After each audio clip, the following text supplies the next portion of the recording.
Hello and welcome to Big Awkward Games unboxing video of the brand new Magic the Gathering set, Aether Revolt. My name is Simon and I'll be doing the unboxing today. So what I'm going to do is open the box up, open the packs up, that'll be helpful, and we'll have a quick flick through what cards we get in here. Now this is not an in-depth guide into the set.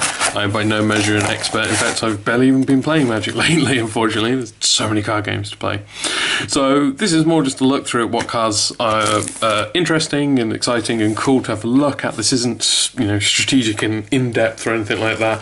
I don't know every in and out of every combo in limited and standard, etc. So yeah, this is just going to be a fun little look through what you get in a box, and people can get very excited about that. So let's have a look and see what we get in here. Now, these open backwards. Let's go this way around. So this is the second set in the Kaladesh series. I think the only mechanic that doesn't return, I can't remember the name of it already, that's already jumped out of my head. There's one mechanic that isn't returning to this set, but we get new mechanics in its place. So, as you can see, the artifact theme is being carried on. We have this new mechanic, Improvise. So this should harken back, some people, back to the days of Affinity, but this is the fixed version of Infinity, if you will. So for example, with the Fenhauler, 7 mana for a 5/5 insect. It can't be blocked by artifact creatures, but still very expensive for a 5/5. So Improvise. Your artifacts can help cast this spell. Each artifact you tap after you're done activating mana abilities pays for 1 mana of this spell. So I like the way they've been rewording it as well. Magic are making, the Wizards of the Coast are making Magic a little bit more accessible for newer players. I really like the way it's been worded. So yeah, so you can make this spell cheaper to play by tapping artifacts you control. You can improvise. And it means you can make these really cool, powerful cards. Well, they're certainly interesting cards. You can make these kind of cool cards. This is actually kind of cool in a limited environment, actually, my opinion. You can make these cool cards, but by adding Improvise onto them, they don't become too... you can make their mana cost higher, and you have to be building towards playing them. You have to sort of have an idea of what you're doing. So like I said, there's still this artifact theme going throughout, which is cool, except now we've hit Aether Revolt, there's now a revolt going on. So, like I said, we're not going to spend forever going through every single card. Maverick Thopterist, Scrapper Champion, Spire of Industry is our rare. So, Spire of Industry is our first rare. It's a normal land. You tap to add a waste to your mana pool, and then you can tap and pay a life to add 1 mana of any colour to your mana pool, but you can only do this if you control an artifact. That's kind of cool, kind of neat. So it's going in with this artifact theme, giving you access to multiple colours as well.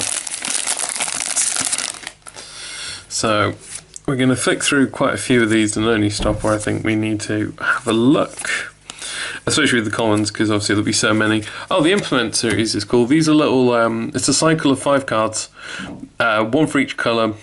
They're all 1-cost artifacts, and they have a simple ability, which is usually pay 1 colour, sacrifice them, gain something. In this case, a 1/1 counter on a creature.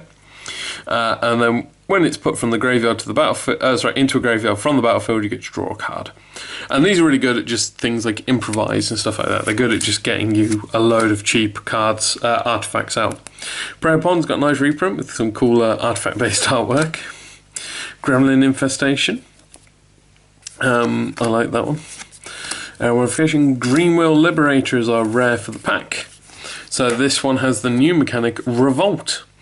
So she's a 2 mana 2/1, and Revolt is when it enters the battlefield with 2 1/1 counters on it if a permanent you controlled left the battlefield this turn. So Revolt is trying to evoke this image of because there is this revolution going on, this, you know, almost a rebellion against the consulate. What it's trying to represent with this mechanic is the idea that no matter what the overseeing police and stuff do, they put 1 rebel down, everyone comes back that little bit stronger and more determined to win this revolution, and that's what the mechanic's there to emphasise. I think it's quite nice. It's a nice attachment of flavour to a mechanic without it being too overpowering, and it raises the question about whether or not you want to let something through. Oh, Shot got a reprint as well, pretty cool. Whether or not you want to let a creature actually hit you rather than killing it off. It's quite interesting. So Dawnfeather Eagle, this is just a cool common. So it's a 5 mana 3/3 flying, but when it enters the battlefield, creatures you control get +1/+1 and vigilance until end of turn. And the reason it's cool, it's just a nice bomb in limited. And for those of you who play, you know, more limited environments, so things like Pauper, etc. It's just a really cool, nice drop creature for common. Barricade Break, Fatal Push. Now this is an uncommon, making a lot of people excited. 1 black mana, destroy target creature if its converted mana cost is 2 or less, so good at killing the weenies. Or Revolt. So if a opponent you controlled left the battlefield this turn, you get to destroy a creature that had converted mana cost 4 or less. So yeah, you get to kill something a little bit bigger if you've lost something yourself this turn. So, as I was saying earlier, you swing in with a little weenie creature. Ooh, our first mythic. Oh, and we got a foil Caught in the Bright. So one moment, we'll come back to these, go to this in a sec. The Fatal Push is just cool because you let something die, say like a little Thopter token or something, you can also kill their bigger creature. So first we'll go to the Heart of Kiran. So this is one of the big mythics from the set, one of the slightly more sought after cards. It's only 2 mana to play. It's a 4/4 legendary artifact vehicle, so vehicles have come back from Kaladesh, with flying and vigilance, crew 3, and you may remove a loyalty counter from a planeswalker you control rather than pay Heart of Kiran's crew cost. So it's got an interesting crew alternative crewing cost, and it's a flying vigilant 4/4 vehicle for 2 mana. It's a really cool card. I can see why people are very hyped for that one. And Caught in the Brights I'm just going to highlight because I love the flavour of this card, and I'm really glad I pulled it in foil because it looks even prettier. So it's a 3 mana enchantment aura. So Caught in the Brights, so you can see a gremlin there being caught in some headlights. Enchant a creature. Enchanted creature can't attack or block, so it's a fairly standard prison spell for a creature right now in white. However, when a vehicle you control attacks, exile enchanted creature. I really love the flavour of this. The idea is that, well, you're driving around at night, you catch a creature in the headlights, yeah, under it goes. So, really cool. I think it's my favourite card in the entire set just because of the flavour of it. So, it's like another flick through. A lot of packs are going to be flicked through like this just because, as I said, we're mostly just, ooh, cool. Mostly just here to have a look at the big shiny. So, Shram's Expertise. So there's a cycle, 1 in each colour, of these expertise cards at rare. So this one is a 4 mana sorcery. You create 3 1/1 colourless servo artifact tokens, and you may cast a card with converted mana cost 3 or less from your hand without paying its mana cost. So they all have the similar theme of casting a card and then doing something that fits within their colour, pardon me, and also matches the legendary creature that they link up to. So maybe we'll see Shram in here and I can explain, or we'll see one of them.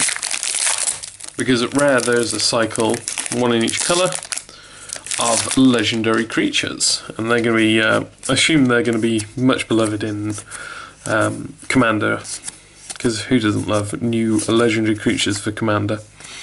Yeah, any expertise. So this is another one of the expertise. So this is the black version. It's 4 mana as well. All creatures get -3/-3 until end of turn, and you can cast a card with converted mana cost 3 or less from your hand without paying its cost. So as you can see, a little bit more of a black ability on that one, the -3/-3. Oh, we have a better version here, so of Skywind Drake, I think it's called. Hinterland Drake. So it's a 3 mana for a 2/3 flyer, and it can't block artifact creatures. So a little bit of a downside, but it's a 2/3 flyer, very good for limited. Reservoir Walker. When it enters the battlefield, gain 3 life and 3 energies. 5 mana to drop, but it is a 3/3, and afterwards you can use it for things like your improvised costs and stuff like that. Enraged Giant. Oh, we're getting all the expertise in a row now here. So this is Kari Zev's expertise. So this is the red leg end. Gain control of target creature or vehicle until end of turn. Untap it, it gains haste until end of turn, and you can cast a card with converted mana cost 2 or less from your hand without paying its mana cost. So we've got 3 expertise in a row. Can we go 4? Can we have another one? Come on, this would be very cool. Oh, negate gets a reprint because you always need a gate running around in standard. So come on, Ironclad Refuge, Tethered Express. Ah, we have Disallow. Not a disappointing card for FNAF, but still, not an expertise. So this is what's going to make blue control magic in standard really come back with a swing. So disallow is 3 mana, 1 and double blue. You counter target spell, activated ability, or triggered ability. Obviously not mana abilities as it says. So this is why it's been printed at rare as well. It's a very good counter card, and it's really going to help blue be that much stronger, like blue control be a bit stronger. Because you can stop abilities, you know, that's just fantastic. Ah, we have Shram. Good, I don't have to talk about control. Senior Edificer. So this goes with his expertise card earlier. So he's 2 mana. He's a 2/2 Dwarf Advisor legendary creature. And whenever you cast an aura, equipment, or vehicle spell, draw a card. So he's a cool little guy, you know. I'm not sure how amazingly he'll do as a commander just because he's only a 2/2, but for 2 mana, get him out. You can get plenty of draw. Something white suffers from is a lack of good draw. So yeah, I think he's pretty cool. I think he's going to see play. I like siege modification as well. But yeah, I expect to see commander decks of him running around very soon, because I mean, auras, equipments, all vehicles. He just fits lots of different themes. Siege modification is 3 mana red enchantment aura, so you enchant a creature or vehicle. As long as its enchanted permanent is a vehicle, it's a creature in addition to its other types, and it gets +3 attack and has first strike. Really, just a really fun card at making sure your vehicles are always crewed, basically. Baral, Chief of Compliance. So here we have one of the other legendary creatures that has a expertise. It is expertise, isn't it? Why am I saying? Yeah, expertise. I don't know why I doubted myself. That has an expertise card. So this guy is the Chief of Compliance. He's a 2 mana 1/3 human wizard. Instants and sorcery spells you cast cost 1 less to cast. Oh, such a nice ability. And whenever a spell or ability you control counters a spell, you may draw a card. If you do, discard a card. Again, another reason why control is going to be able to come back. Yes, he's legendary, but extra draw is always good. It's looting because you have to draw and discard, but still very good. Very good card, and it reduces the cost. Another one I expect to see potentially having whole commander decks based around, because it's extra draw and reducing costs. So good, such a good card. Walking Ballista is our next rare. So he's an XX artifact creature construct. He enters the battlefield with X counters on him. So because it's double X, you'd have to, if you put 5 in each, you'd come on with 5 X 1/1 counters on it. Sorry, so you come in with 5 1/1 counters on him. So 10 mana to get 5, basically. You can pay 4 to put another 1/1 counter on him. And as an ability, you can remove a 1/1 counter to deal 1 damage to target creature or player. So basically, he can fire bits of himself off at you. That's the way I read it, and I choose to accept that's how it works. You can see the big arrows pointing out of his chest there that he fires, but no, I like to think that he throws bits of himself at you. Especially because he's a 0/0. So, Heroic Intervention. Oh, we've got Chandra's Revolution as a foil. Very pretty. Let's put the energy. Oh yes, I should mention this token quickly. You get this new energy reserve token. So place your energy counters in this area. Really good if you're counting your energy to just put a dice in there, one of the D20 spin downs or something. Just put a dice in there. It's really good. Heroic Intervention is a 2 mana green instant. You can see a Johnny splitting a net that's been thrown there. Permanents you control gain hexproof and indestructible until end of turn. Nice solid card, good at keeping your green creature army alive, making them all indestructible and hexproof till end of turn. It's a fairly decent card. Spy Patrol, Scotia Plunder, Quicksmith Spies are rare here. So it's a blue human artificer, 4 mana to play, 2/3. And when it enters the battlefield, target artifact you control gains tap, draw a card for as long as you control the Quicksmith Spy. And it's not too bad, not amazingly good, you know, but put her into play, target, say, one of the little, I forget what they're called, the little 1 mana artifacts you saw earlier. It's great, you can just use them as a little draw engine, and they're not something big and threatening, you're not wasting. There we go, Implement of Frosty, for example. Or Implement of Examination. So you just drop it one of those. It's cool. Fail push, nice. Oh wow, what a pack. Oh, Thopter token just makes it, right? So here we have a Foil Shram Senior Edificer, so I'm going to put that to one side because it's really cool. We also got a Mythic Lightning Runner, so this is the red Mythic, 5 mana.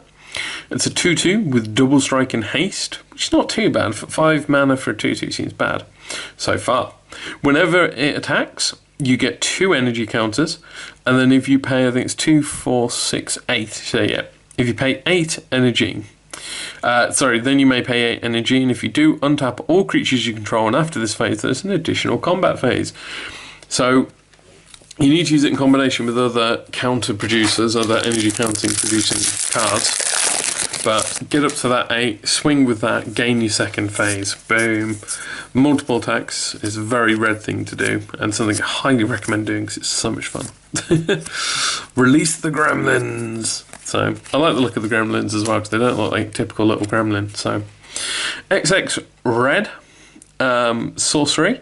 Destroy X target artifacts, create X 2/2 red gremlin creature tokens. So again, this is a double X. If you put 2 into each, that'll cost you 4 plus the 1 red, 5 mana to destroy 2 artifacts and get 2 2/2 red gremlin creature tokens. Fairly neat card. It's a little situation just because you have to destroy X target artifacts, which in this particular format not too difficult to do because I bet a lot of people are going to be playing a lot of artifacts and Implement of Malice. But you get a load of tokens as well, which is always sweet. So we have the Aether Harvester.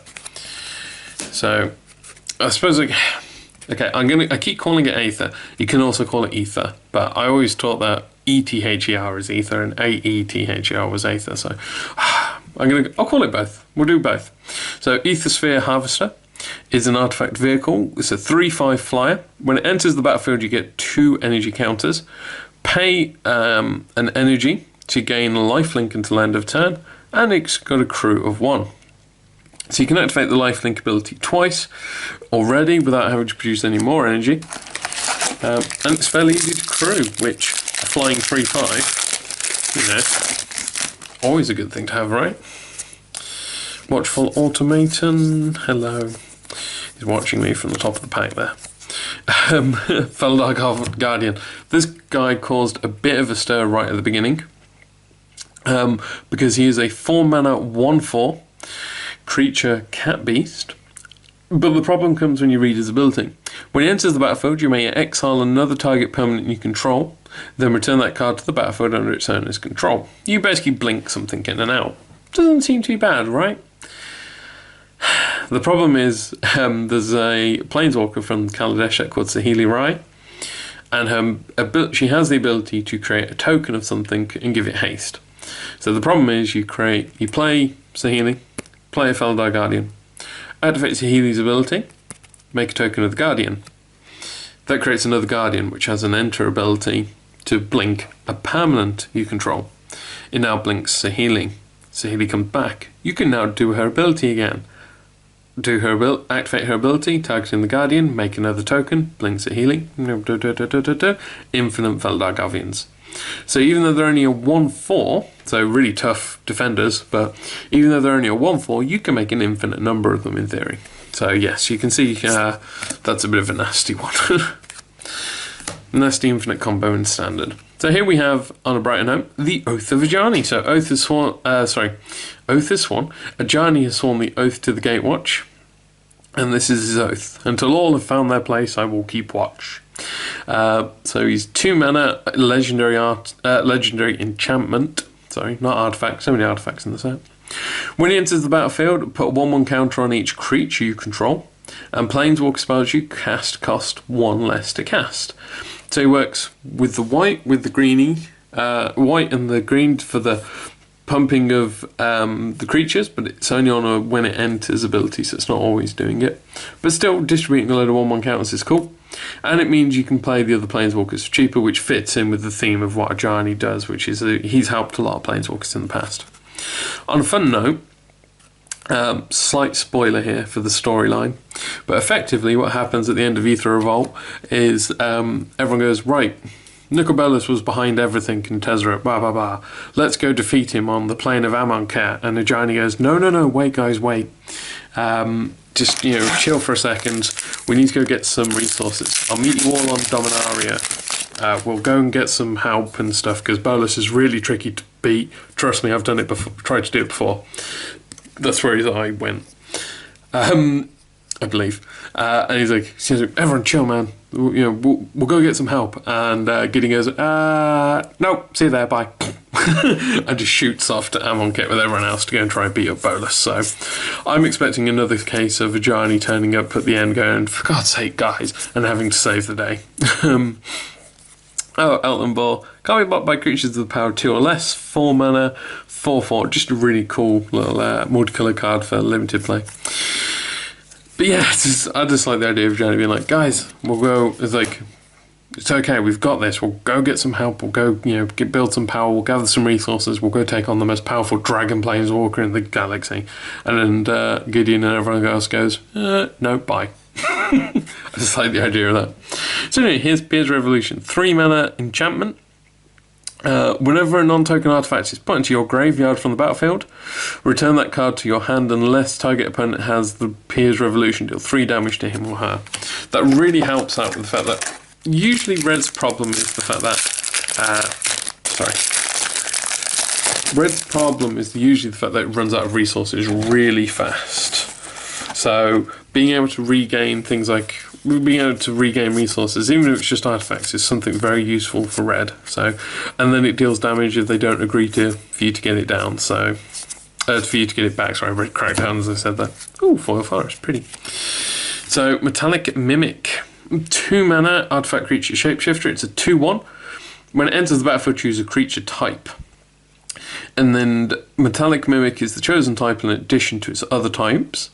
And each other creature you control of the chosen type enters the battlefield with an additional 1/1 counter on it. So effectively this is useful in just about any tribal deck out there. I can see this being played in Commander a lot, along with Solemn Simulacrum and stuff like that.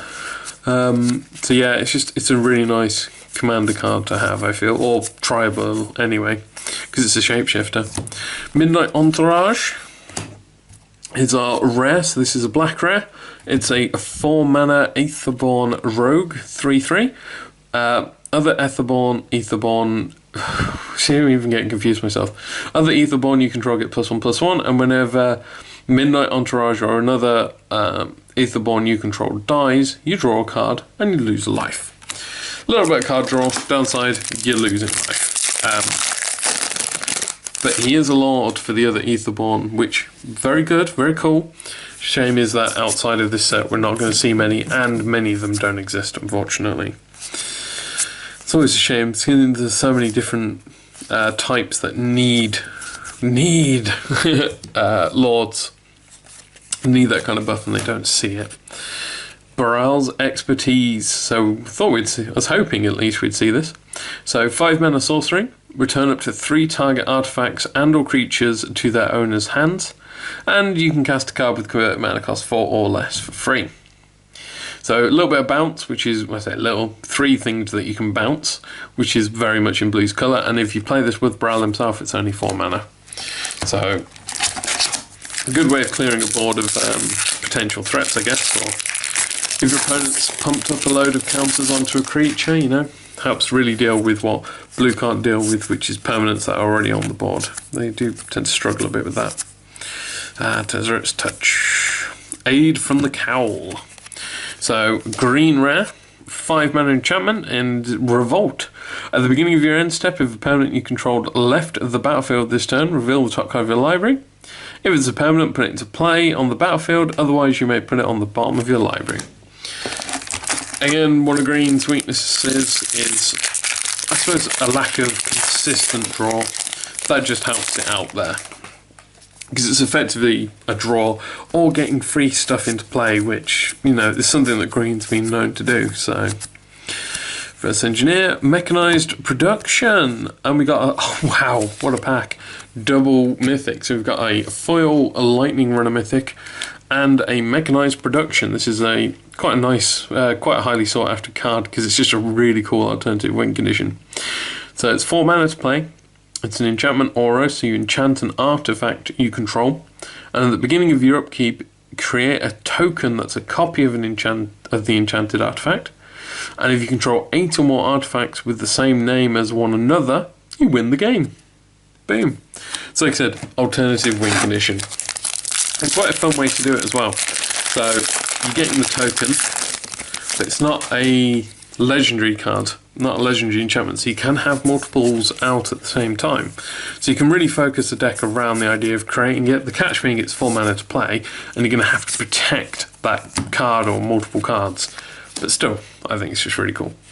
Merchant's Dockhand is a 1 mana artifact. It's a construct. It's a 1/2, and it has 3 in a blue. Tap to tap X untapped artifacts you control to look at the top X cards of your library. Put one of them into your hand and the rest on the bottom of the library in any order.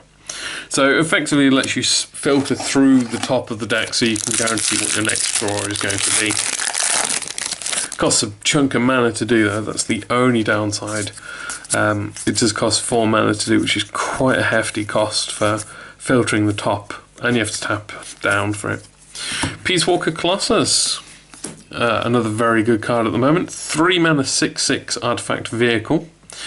You can pay 1 and a white and for another target vehicle you control to become an artifact creature until end of turn, and it has a crew cost of 4. So it's quite difficult to crew itself. But if you had 2 of them, you could target one another for 4 mana to turn them into creatures. So if you can get 2 out, they can target each other. It's just a weird little situation. Yes, a big 6/6 is nice to have. No abilities on it, but I think there are ways to grant it things like trample in this set. So Lifecraft Cavalry, I forgot about this one. 5 mana trample 4/4 creatures, because it's talking about trample.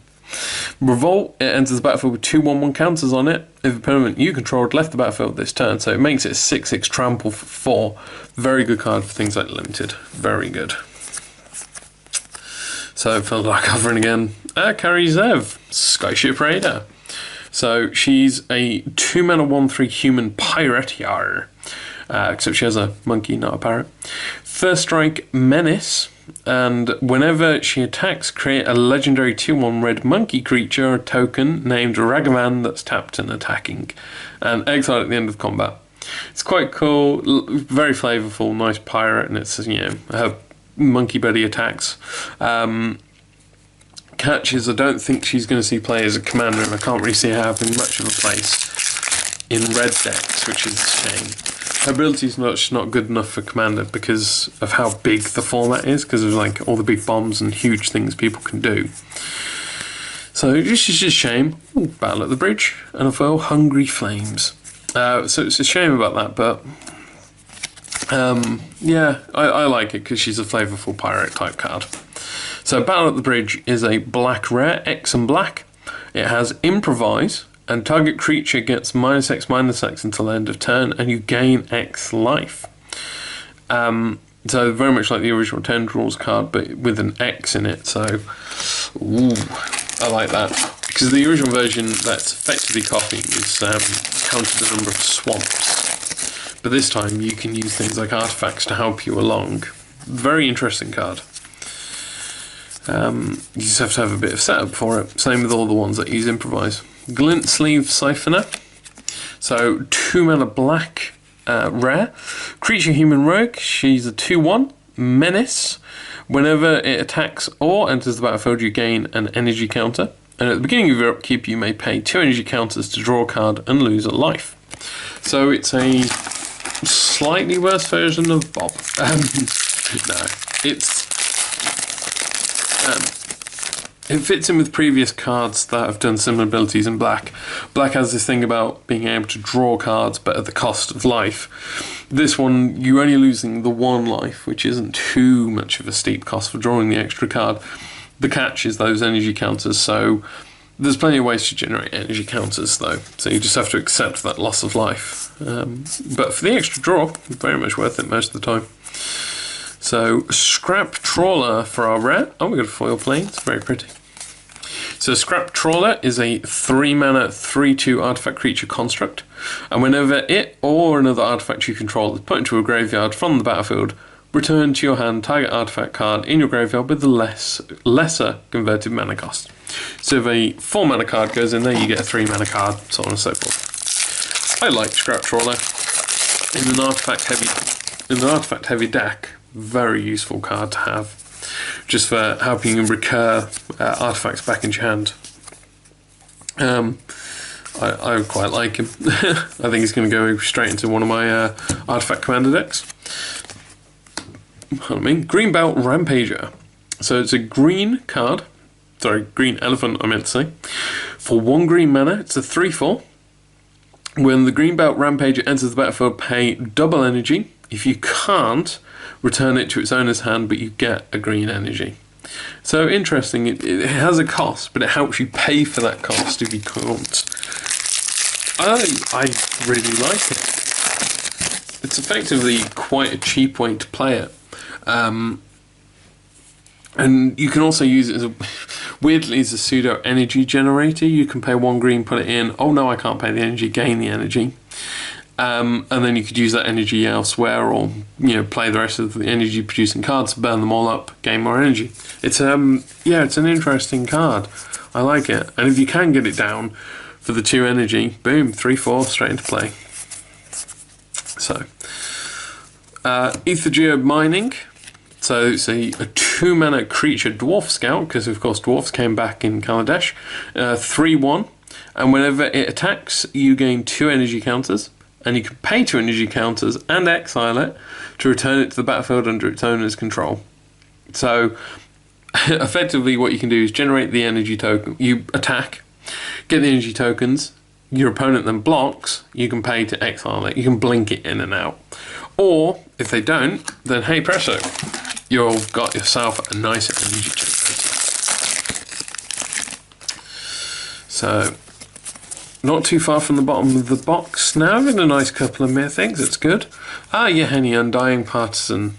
So yeah, we're seeing a fair few of these of the cycle. So he's a 3-mana 2/2 Aetherborn Vampire. Haste, whenever a creature an opponent controls dies, put a 1/1 counter on him, and sacrifice another creature to give him undestructible until end of turn. So yeah, in terms of standard and stuff, probably not a hugely successful card. In Commander, put him down, do a Board Wrath, kill everyone's creatures, make him ridiculously strong, and then you can always make him indestructible to help keep him around if your opponent tries to return the favour. So yes, I can see him being played in Commander as a nice leader of a black kill deck. Hope of Girapa, I think I've said that right. So it's a 1-mana rare. It's a legendary artifact creature, Thopter. It's a 1/1 with flying, and then you can sacrifice it, and until your next turn, target player who is dealt combat damage by it this turn can't cast non-creature spells. So it's sort of a weird one. So effectively what you want to do is put it into play, hit your opponent with it, and then sack it and stop them from casting anything during their turn. Although obviously if you sack it during your turn, they also can't counter anything. And if you're playing your spells during the second main phase, which a lot of the time you should be anyway, it's quite a cool little card.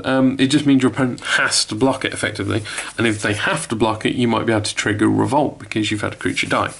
It's certainly an interesting little rare artifact. I like it. Already thought to get a reprint with quite pretty artwork, I must say. Peace Walker Colossus, our first double rare. Down to the bottom 3 cards. We're almost at the end of the box, so we're going to flick straight through. Herald of Anguish. So it's our big demon for the set. 7-mana, 5/5 demon with improvise and flying. And at the beginning of your end step, each opponent discards a card. And for 2 mana and sacrifice an artifact, you can give a target creature -2/2 until end of turn. And I'd just like to point out, if you can look at the artwork quite closely, he's flying down into the middle of a busy market and no one seems to care. No one has noticed him. They either just don't care, or it's such... Maybe they see demons flying down every day. That or he just turned up so quickly no time to react. But yeah, so we'll flick through. But in terms of the actual demon card, he's pretty cool. We've had Rishkar, Pima Renegade. So the green one out of the cycle, the green legendary creature. 3 mana 2/2. When he enters the battlefield, put a 1/1 counter on each of up to 2 target creatures. And each creature you control with a counter of any kind on it has tap, add a green mana to your mana pool. He effectively turns your entire army into mana dorks. So here we go. First card, Augmenting Automaton. Oh yeah, I'm going to drag this one out. A little artifact creature, you can pay mana to pump it. I've got to draw it out this much, don't worry. Shipwreck Moray, 4 mana 0/5. You gain 4 energy for playing it, and you can pay an energy to give it +2/-2 until end of turn. So a little switcherooing with the ability, power, toughness there. Just a 5 mana 6/2 artifact. Lanthu Sailback is a 5 mana 5/4 lizard. Defiant Salvager is 3 mana 2/2. Aetherborn Artificer, and you can sack an artifact or a creature to give it a +1/+1 counter, but you can only do this as a sorcery. Hinterland Drake, we've seen earlier. Verdant Automaton, it's the green artifact, not something you see too often is green artifacts. 2 mana 1/2, and you can put a 1/1 counter on him for 4 mana. Druid of the Cowl, 2 mana 1/3, it's a mana dork, tap to add mana. Quite a good mana dork actually, because it's a 1/3. It means it's survivable. Implement of Malice, the 2 mana black little artifact. Sacrifice it to make target player discard a card, and when it's put into a graveyard from the battlefield, draw a card. Decommission is a 3 mana white instant to destroy target or artifact or enchantment, and if opponent you controlled left the battlefield this turn, gain 3 life. Nice white ability. Airdrop Aeronauts is a 5 mana creature dwarf scout. Nice flying dwarf, pretty cool. It's a 4/3 flyer, and when it enters the battlefield, if opponent you controlled left the battlefield this turn, you gain 5 life. See, told you, gain life is a white ability. Renegade Rallier is a 3 mana 3/2 human warrior, and with the Revolt trigger, you can return target permanent card with convert mana cost 2 or less from your graveyard to the battlefield. And Perilous Predicament, which is a 5 mana black instant. Each opponent sacrifices an artifact creature and a non-artifact creature. So here we go. Whirl of Invention. Now it also feels like no, it didn't feel like. Oh, I thought I had a foil in there as well. Whirl of Invention is Whir of Invention. What did I say? Whirl. Whir of Invention. I'll get that right eventually. It's our final rare for the box. It's X blue. Improvise as well. Search your library for an artifact card with convert mana cost X or less, put it onto the battlefield, then shuffle your library. So yeah, it's basically just pay the casting cost +3 to play an artifact out of your deck for free. And there we go. That is everything out of my box opening. So let's just have a quick look over. I believe these were the 3 mythics I got from the box: Mechanized Production, Lightning Runner, and Heart of Kirin. I'm just going to double check through here. I also want to make sure I got one of each. Oh no, what am I doing? Herald went to the wrong place. I want to make sure I got one of each of these. I don't think I did. It'd be nice if I did, but I can't remember now.